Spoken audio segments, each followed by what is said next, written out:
And for the men's team, how many men's teams are you building now?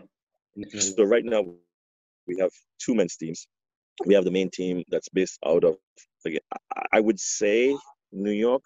However, over the years, like including myself, a lot of people have moved away from New York. The league is still primarily in New York, but we all have kind of dispersed all over. There's only a handful of guys that still lives and resides in New York City itself. We joined forces with the team out of Bermuda that was looking for a host team to help them come to the U.S. to expand their hockey playing opportunities.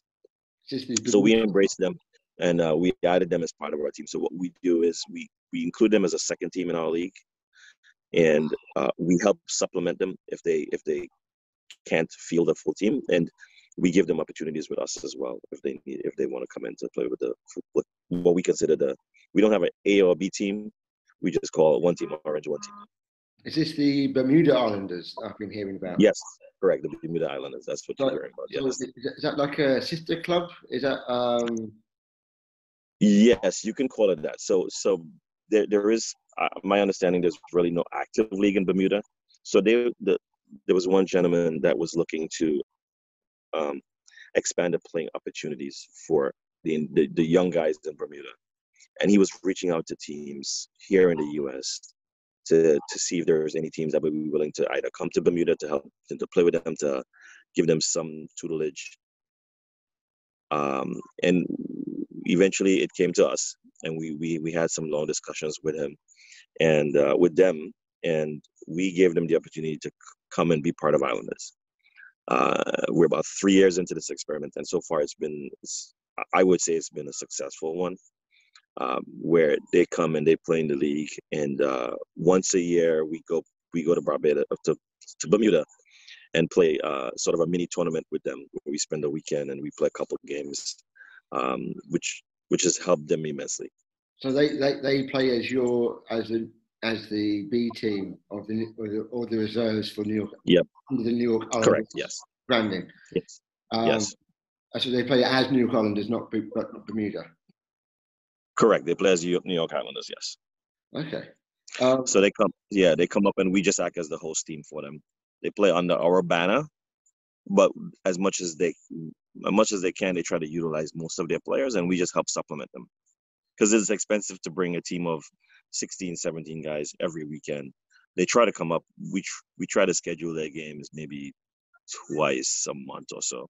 So they'll come up with 13 or 14 players, and we'll supplement them with subs. All right, so they come over. They travel over from Bermuda to New York fortnightly. How many games do you get that weekend? Yes, we try to get them 2 games a weekend. So they'll. All right, so they're doubling up. Yeah, exactly. So we normally play games every Sunday. So they'll come. Normally they'll travel in Saturday night. We'll get them 2 games, and they'll head back Sunday afternoon.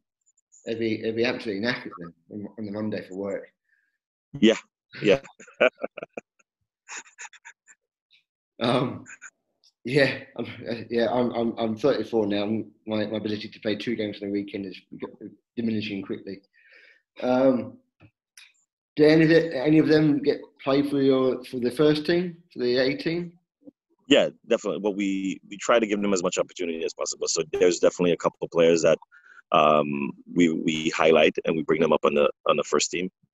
But then it depends on how many games they have, right? Because we don't want to, again, diminish their opportunity. So if they have 2 games, having someone play 3 games in a weekend is a little tough.